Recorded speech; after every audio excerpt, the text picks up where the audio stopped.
Hello there and welcome to Sodden Sanctuary, a 2D Dark Souls-like developed by Scar Studios, a husband and wife development team. And considering the small size of the development team, it's pretty impressive just how well they managed to translate the Dark Souls formula to the second dimension, as well as just making a game that has a shockingly large amount of content considering the size of the development team. I will do my best to avoid making overt comparisons to Dark Souls, to let the game rest on its own laurels, of which it is very deserving in my opinion.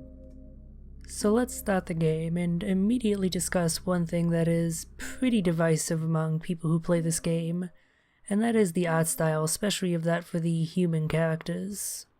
They look like a 14-year-old sketchbook drawings and they animate like it's a Flash game.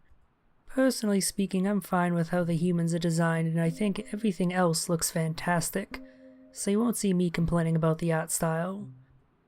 Plus, they do give you a lot of character customization options, including being able to choose a beard for your character regardless of their gender, which is nice.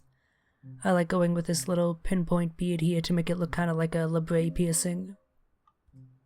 Your character's origin, by the way, is literally just their skin color. It affects nothing else, so just pick one that fits with what character you want to make. There are a good amount of options here as well, standard and then some more goblin fantasy-like kind of skin colors. But with the visual customization aspect of character creation out of the way, we come to our most important choice, the starting class. You have all your fantasy standards, your knight, your mage, your paladin, your thief, your cleric, and then you have some more unusual options, such as the pauper, the hunter, and of course, the chef. Regardless of which one you pick, it's important to point out that your choice of starting class need not necessarily affect how you end up playing your way through the game. It is merely what you start with and nothing more. That said, it is a good idea to pick one that roughly fits with the playstyle that you have in mind, since it'll give you a little bit of a boost early on. We will be going with the cleric for one reason in particular that I'll bring up in just a little bit. For now, we have one more choice to make with character creation, and that is our character's starting effects. This is an additional item that your character starts with that will give you some sort of benefit. We'll see what each of these items does in due time, but for now just know that the grasping ring and the amber idol which we're going with are by far and away the best choices. And though we will not be taking advantage of it, there are additional challenges that you can force the game to apply to that playthrough to make the game more challenging. This, of course, is just going to be a fairly standard playthrough, albeit one that attempts to be fairly completionist. If you wish to see a more challenge-oriented playthrough, I highly recommend checking out Highwang's currently ongoing LP of the game, where he does an or only run. It's quite good. But enough talk about other people. For now, we're here with the cleric Amelia. The cleric starts off better equipped than most of the other character classes in my opinion. The armor is a bit shitty, but it starts with 2 weapons to choose from. It also starts with a few extra items to aid it, such as a ring and an item that can buff your weapon, making it stronger. To top it all off, it also starts with a healing prayer, and thus is the only starting class that has immediate access to an active heal. This will be incredibly handy pretty much immediately, as our ship has been boarded by brigands that we're going to need to take out. And they're fairly tough customers, so having a heal definitely is worthwhile. This section here is essentially a short little tutorial, where the game expects you to get used to the game's combat at least just a little bit. That said, you shouldn't worry about succeeding or failing at this part, because whichever you do, the game will progress largely the same way. Though of course, succeeding does come with some pretty significant benefits, so that's what we're going to try for here. And we're gonna cut all these fools up. Bet you didn't expect a cleric to have some back alley knife skills, eh? We did not make it through that unscathed, so we're going to make immediate use of our mend prayer to heal us. Although not without cost. You'll notice that our stamina bar is a little bit smaller. We'll get into the specifics of that a bit later, but for now, suffice it to say that any action that consumes stamina in this game also consumes max stamina by a lesser degree. I mentioned before that whether you ultimately succeed or fail, the game progresses the same way, and that is mainly because the developers expect you to die during this section. If not to the enemies, then to this guy right here, the Unspeakable Deep, our first boss encounter in a very Cthulhu-esque motherfucker. To put it simply, the Unspeakable Deep is a brick wall that hits like a Mack truck. He has a shit ton of HP, and a single hit from him will likely kill you. Maybe two if you're wearing very heavy armor. However, despite his initial fearsome appearance, he's actually one of the easiest bosses in the game if you know what you're doing. Now, that's a common phrase. Of course, if you know what you're doing, you're not going to have much trouble. But with this boss specifically, there was just one thing you have to do to make it so much easier, and that's what we did to prepare before heading into the boss fight.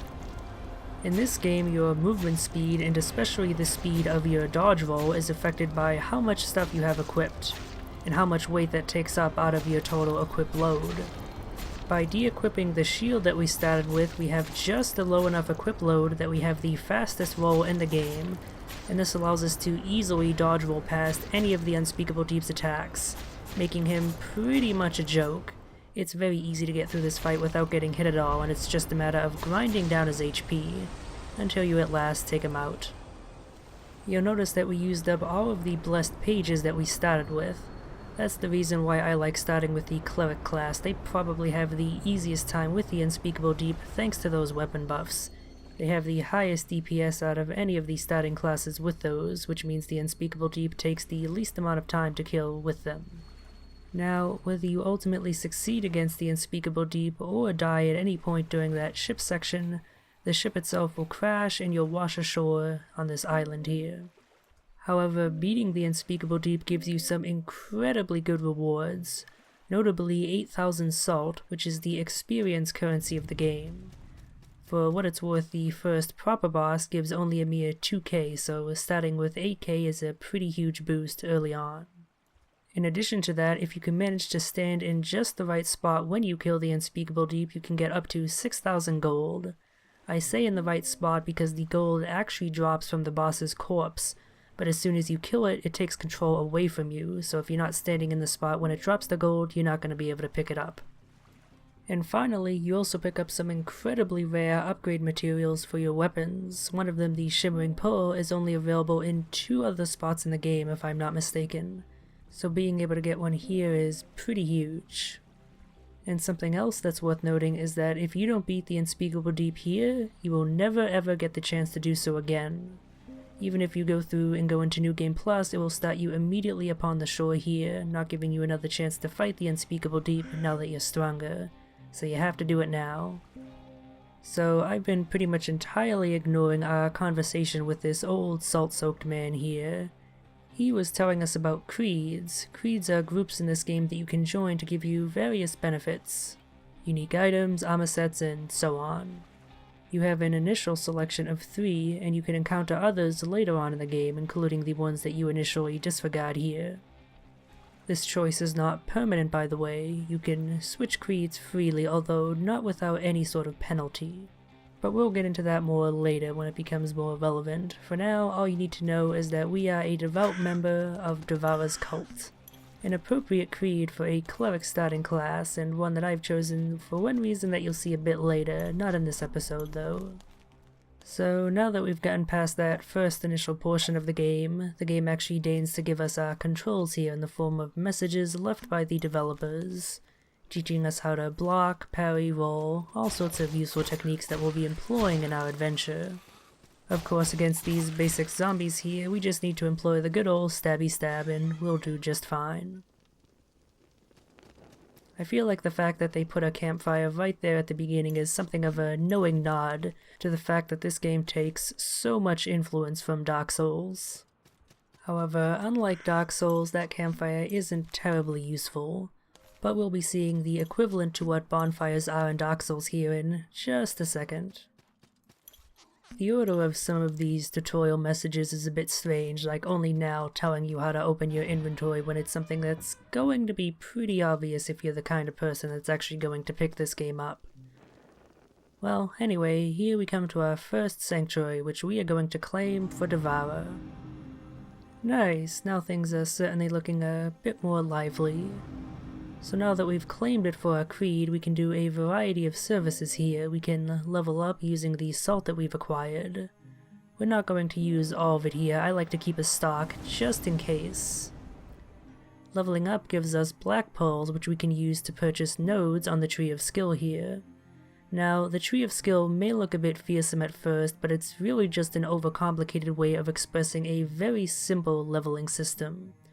Essentially, you have two types of nodes, one that increase your core stats, and one that increases your weapon proficiencies.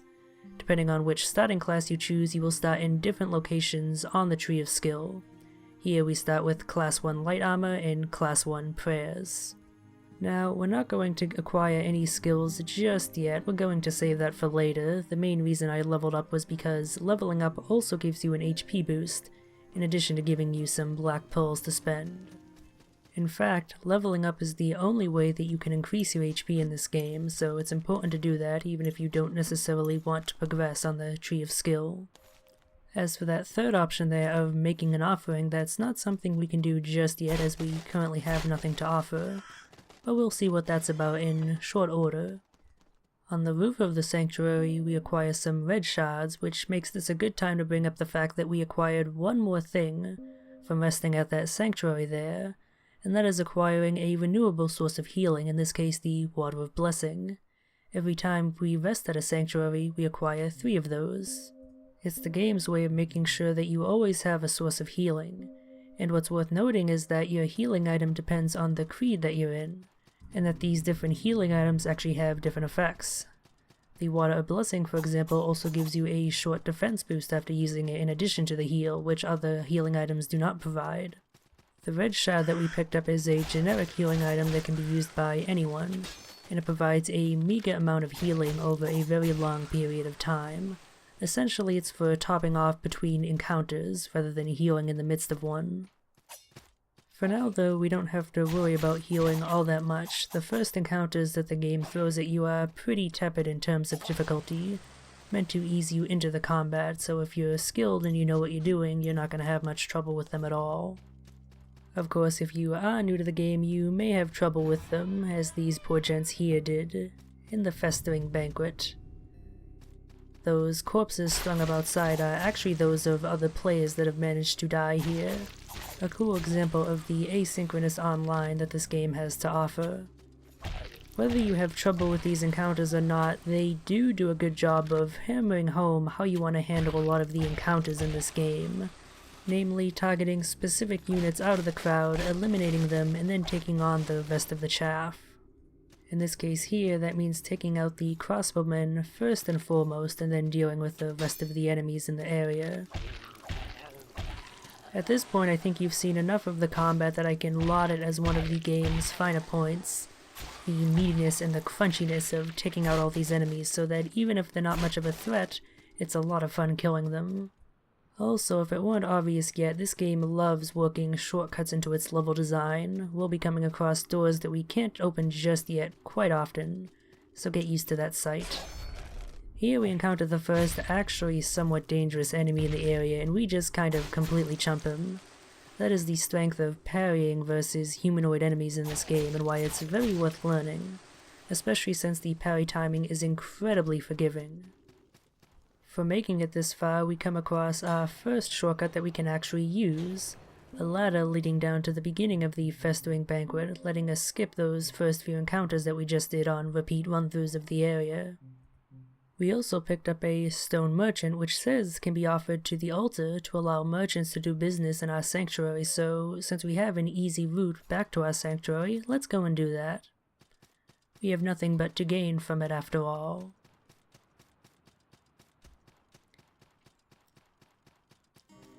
So, offering an idol to the altar here does 2 things. The first is that it summons whatever the idol is in effigy of, in this case a merchant, from whom we can purchase a variety of wares. You can also talk to most of these NPCs multiple times to get a little bit of lore or just, various chatter. Most of it's not that interesting, but I do like what this guy has to say here. How can quiet be so deafening? I can hear my heart beat, I can hear my blood pump, I even hear the squish of my eyeballs when I look around, indeed. frightening stuff. But let's actually utilize his services. He sells a variety of items which we actually do have the ability to purchase thanks to that huge gold drop from the Kraken. That's what the Unspeakable Deep is in the game's terminology, by the by, a Kraken. Now, most of the stuff that the merchant sells isn't too useful to us at the moment, and even the stuff that is, I'm gonna neglect to purchase, mainly because our gold is best saved for some purchases in the future, namely acquiring gear upgrades. But our summoning of the merchant was not for naught. As indicated in the lower left corner of the screen, you'll notice that there is a stone idol down there, with a symbol of gold next to it.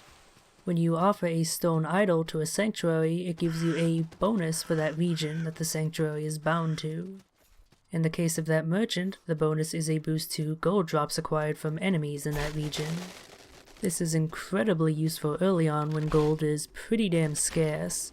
We may happen to have a lot of it, but that's because we beat the Unspeakable Deep, which is not expected of you by the developers. It's meant to be a challenge, a bonus for doing something difficult early on. Without that, we'd probably have under 500 gold when most of the items that the various merchants sell cost at least 500, if not much more. Gold eventually becomes easy to acquire, but early on it's a fairly scarce commodity.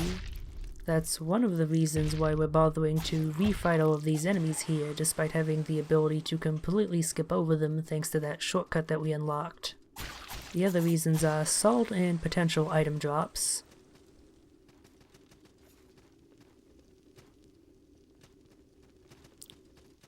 Here we encounter a new enemy type, a dog, the most dreaded of video game enemies. And pretty dangerous here too if you don't manage to get the drop on it like we did. They have a command grab that at this point does around a third of your total health, which is pretty damn significant. If you're having trouble in the area and you're at low health, that could be what finishes you off, so finishing off the dog quickly is ideal. Those bats we encountered, on the other hand, are purely a nuisance, annoying and nothing more. So, something you'll notice that I've been doing in a few spots is actually panning the camera around. That is the function of the right stick in this game, and there is a reason that the developers gave you the ability to do this. This is a game with a lot of platforming, and platforming with that most hated of video game mechanics, fall damage, probably second only to durability if not higher up above it. The reason that they give you the ability to pan the camera is to make sure that you can make a safe drop, that you don't have to just make a blind leap of faith and hope that you survive. If it is safe to make the drop, then you will be able to pan your camera in advance to see where you're going to drop to. At least for areas where you need to progress. There's some optional stuff where that's not true that we'll be coming across way later that's a little bit bullshit. But in general, the game is pretty good about that. So here we pick up our new set of armor, the Rogue set. Despite consisting of more pieces than our previous armor, it is overall lighter and provides more defense. Plus it looks pretty damn nice. Given how Ninja Turtle-esque the human characters tend to look, it's also pretty appropriate in that regard. And it certainly fits our love of the dagger a bit more than priest garb. Perhaps Amelia was not a devout cleric, but simply a thief in hiding. Food for thought. Role-playing bullshit aside, we come across two things worthy of note here. That rather obvious obelisk that's clearly important, but that we can't yet interact with. Eventually we'll be able to do stuff with them, but for now you just want to note their location so you can return here later. The other thing worthy of note is that bandaged ring that we picked up that reduces the wounding effect that we've been receiving. Similar to max stamina loss that I mentioned earlier, there was also max HP loss incurred by taking any damage. The bandaged ring reduces the severity of this wounding effect. As such, it is an incredibly useful ring early on, especially when you don't have better rings to have equipped. Especially since the only way to recover max HP that has been lost is to rest at a sanctuary or use a healing miracle, at which point you're just trading max HP for max stamina. Here we're reorganizing our inventory a little bit so our item use hotbar is a bit more convenient. and we turn what otherwise could be a somewhat tricky encounter completely on its head just by throwing a single granado. Items in this are absolutely worth using. Don't let them clutter up in your inventory like it's a JRPG. You want to use them. Speaking of useful items, we pick up a journey bottle, and we'll see what we can do with that in just a moment. For now, we're going to unlock this very useful shortcut here to the rest of the Festering Banquet, as well as encountering a door that we can open from this side but that we don't yet have the key for. We'll have to see about finding that. As for the journey bottle here, this is yet another asynchronous online feature that the game offers. You can leave messages that can be picked up by other players. We've picked up quite a few by ourselves at this point. You can leave tips or tips that seek to trick other players into falling into traps, whichever you want to choose. Unfortunately, unlike the message system that is present in the Souls games, there is no rating system or any sort of reward for leaving messages, other than, of course, warming the cockles of your cold, bitter heart, knowing that you've tricked some poor sap into falling into a trap. It's also worth noting that any messages you leave have to have proper punctuation, otherwise they'll simply be discarded. I guess the developers are sticklers for grammar. One last thing that's worthy of note in that room there is the fact that that item we picked up, a bag of salt, which we can use to acquire salt to spend, is actually a bit different if you're a different starting class, as you also pick up the Mend Prayer. However, since you can only have one copy of any sort of spell in the game, and we already have it, we did not pick it up. Now, that little room there housed a shrine, a mini sanctuary of sorts. We can't perform any of the tasks that sanctuaries are useful for, but it does act as a checkpoint, and allows us to refill our water of blessings. And as I mentioned before, of being able to leave messages that trick other players, that's what that little cliff ledge was about. Now, why would we need to proceed with Get Good here, you ask? Well, the camera tells us. Say hi to our first boss encounter, the Sodden Knight. This guy here is appropriately easy for the first boss encounter that you're going to find. He's pretty much here to teach you how the bosses in this game work. For example, that you shouldn't try blocking a huge-ass knight if you don't have an appropriately huge shield. Blocking is actually pretty effective against this and many other bosses, but you do really need a good shield for that to be effective. And starting as the cleric, we do not have such a shield. So we're going to be relying more on well-timed dodges more than anything. The main thing that the Sodden Knight is meant to teach you here is that bosses get more dangerous the lower their HP drops. In the case of the Sodden Knight specifically, this is marked by a visual change of his eyes glowing blue. He becomes much more aggressive and gains more swings to his various combos. So let's just ignore that increase in danger entirely and just lob grenades at a distance and take out the last remaining portion of his HP. I told you items are very worth using in this game.